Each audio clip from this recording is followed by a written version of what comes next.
Hej, z tej strony witam was Data 977 w kolejnym odcinku z Mario Forever Letter World Series. No dobrze, pora na świat D. O ile pierwsze 3 światy literowe zostały stworzone w maju 2010 roku, to tyle świat D powstał prawie 2 lata później, bo w lutym 2012, kiedy to użytkownik Jeansowaty poprosił Mario Wejebu o stworzenie nowego świata literowego. Być może temu pierwszemu nie podobało się to, że w Mario Lost Levels mieliśmy 4 światy literowe, natomiast Mario Worker w tamtych czasach były tylko 3. Także oto mamy świat D. Mimo upływu prawie 2 lat dalej był on stworzony na wersji Mario Worker 1.0 i nie mam pojęcia, co się stało z tamtym kupą. No ale jak widać, wypadł on sobie.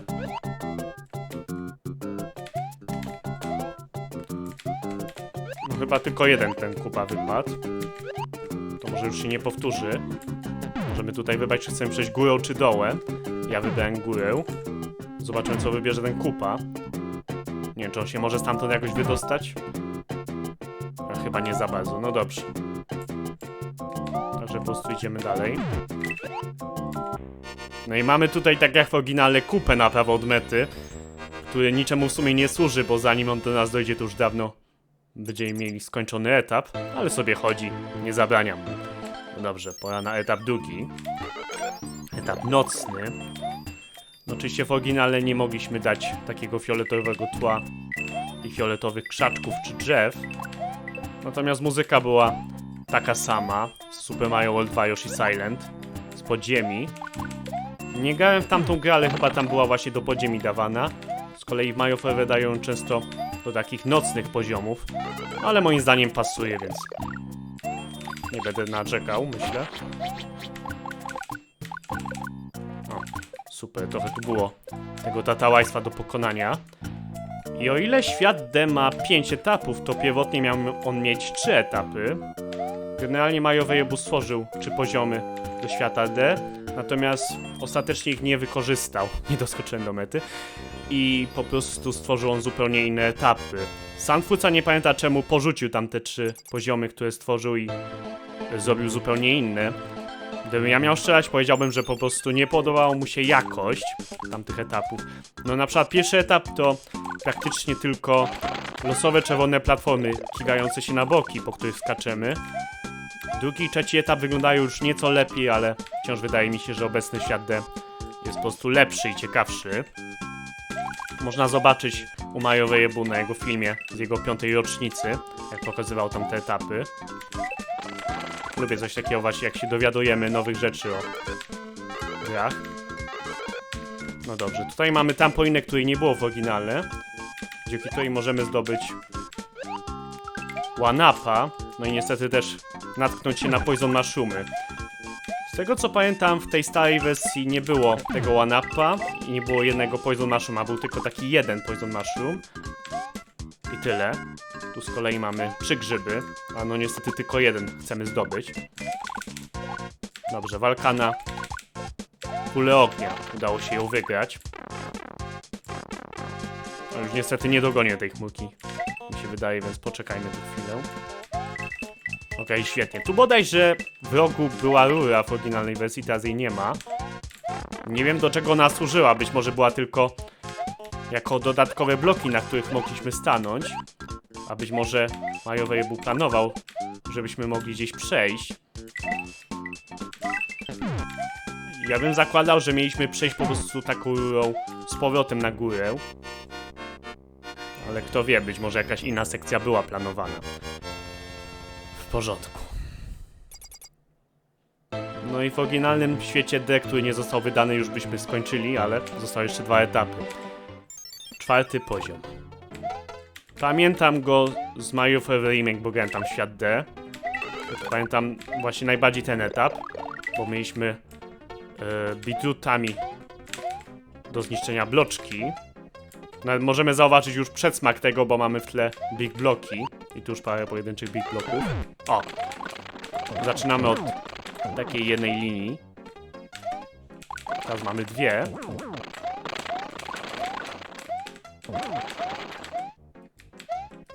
I za chwilę będzie jeszcze więcej. Tutaj widzę, wrogowie są szybsi niż w domyślnym Mario Forever. Nie wiem dlaczego akurat w tym etapie są tacy szybcy, ale są. No teraz jak widać jest dużo więcej niszczenia tych bloków. I niestety z tego co widzę, to nie ma tak, że jeżeli stracimy bituta, to możemy nieskończoność go zdobyć. Więc jeżeli obejmiemy parę razy za dużo, to już nie możemy przejść poziomu i giniemy. Chyba, że coś o czym nie wiem. No w świecie A był taki bloczek z bitutem. Więc nie wiem, czy to ten bloczek jakoś inaczej działał, żebyśmy mogli w nieskończoność powtarzać. No na szczęście nie jest to trudny moment, ponieważ wystarczy, że rzucimy bitut i kucniemy i czekamy, aż rotodiski przelecą, a buraczki dopełniają niszczenia. Ok. Tu mamy checkpoint. W oryginale w tamtym momencie były bodajże tylko 2 rotodiski, natomiast oba były szybkie. Tu z kolei są 3 i tylko jeden jest szybki. Czy jest łatwiej, czy trudniej? Nie wiem, wydaje mi się, jak tak oglądałem film Mario Variable z tamtego etapu, że mniej więcej tak samo, ale kto wie.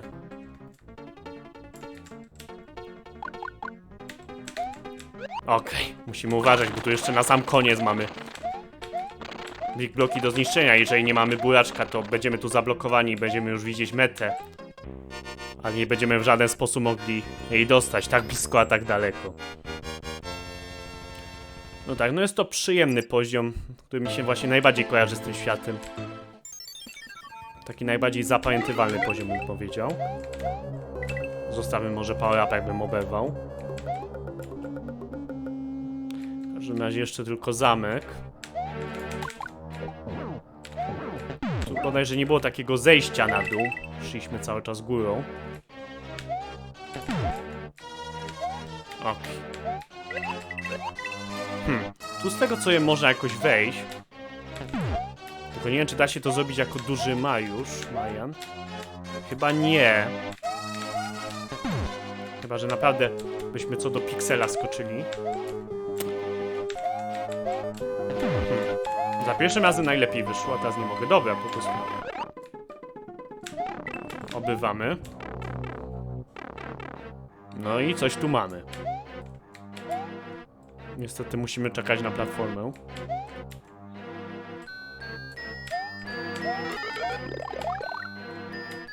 Znaczy sprawdźmy, co jest tutaj. Tutaj już nie ma nic. O i mamy one-upa. Tak, pamiętam, że chyba jak grałem w świat Dev Mario Forever Remake, nie wiedziałem jak tutaj się dostać. Myślałem, że mamy tutaj bituta donieść. Ale nawet jakbyśmy donieśli, nie moglibyśmy tu wskoczyć. Tutaj, bo nie ma tutaj chyba żadnego bloczku do wybicia. Także no w ten sposób to robimy. Z tego co pamiętam, ten bonus zupełnie inaczej wyglądał w starej wersji. W starej wersji wyglądało to tak, że po prostu szliśmy dalej, nie wchodziliśmy do takiej rury i mieliśmy sobie bitutem to wszystko wybić. I generalnie to nie było zablokowane tak od góry, po prostu wskakiwaliśmy. Od góry niszczyliśmy sobie bitutem. No i proszę bardzo, bonus. O, to już wszystko. Pora na walkę z Bowserem.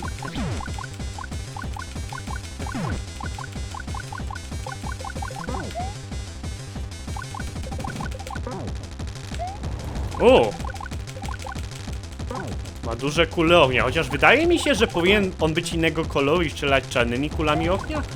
Tak przynajmniej pamiętam coś ze światem D, że Bowser się różnił kolorystyką. Być może jest tu coś popsutego, a być może po prostu Mario Variable wycofał się z tego pomysłu. Nie ma to znaczenia żadnego ostatecznie. Ale po prostu dziwne, że nagle wygląda jak zwykły Bowser. I co ciekawe, w tym właśnie starej wersji ostatniego etapu świata D, która nie została wykorzystana, to pod koniec etapu było z bloków ułożony napis Finish, co sugerowało, że to miał być ostatni świat już, ogólnie świat literowy. Być może Mario Variable uznał, że skoro Lost Levels ma tylko światy A, B, C, D, to tak samo w Mario World też te światy literowe byłoby tylko A, B, C, D i koniec, ale ostatecznie powstało więcej światów literowych aż do świata Z. Świat D ukończony.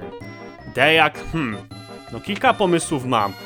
Być może D jak Diversity, że różnorodność, bo mamy bardzo dużo właśnie tych etapów zróżnicowanych, różna taka tematyka. Raz Grassland, raz noc, później mamy niszczenie buraczkami w chmurach. To być może D jak Destruction, ponieważ niszczymy bitutami masę tych bloków. Być może D like Delayed, że opóźniony, no bo powstał ten świat prawie 2 lata później w porównaniu do innych. Być może D jak Deleted, bo zostały te pierwsze etapy, te prototypy usunięte i świat D powstał zupełnie inny niż wcześniej. Nie wiem. Myślę, że masę różnych rzeczy można wymyślić. W każdym razie to było tyle, jeśli chodzi o świat D. Kolejny będzie świat E. Kolejny, gdzie nie możemy ruszać mapą na boki. Z tego co wiem, ma on tylko jeden poziom. Tak, fajny świat z jednym etapem, ale jest. Także nie sądzę, żeby zajął on długo. No dobrze, to byłoby na tyle w tym odcinku Pana Pakiet Pozdrowień. Pozdrawiam te osoby: Pola Kuczaba, Wojta, Zadosław Domagała, Daypay22, Noe, Wi-Fi, Person, Dicto Playing Games, Ink Mario the Hedgehog, Pancake PS, Nelson Extreme, Szybczak, Bez Nazwy, Żubotin, Pomidor, Game.bl, Piotr Haduch, Junior Game YouTube, Nichoła, XGameX, Gramatyczny Nazista, Kupszyl, Michael 12, Kłask 11, Bartek ADM, Ex Blacki, Bacze Fire, Player Shifotin, Weź6, Szymeczek, PM, Mikołaj Gwiazda, Nobles, Jalapeno, Tomek 839, Bandak 06, Ibusta, Muś, Mario Forever, Tocycznie Baka, Katural, Zejdź, Mastercard, Kaloryfę, Majo Hasia, Fox, Zosia, Z, Mik 11, XD, Walker 678, Filip Polsk. Dzięki za oglądanie, pozdrawiam was bardzo gorąco. Trzymajcie się, cześć!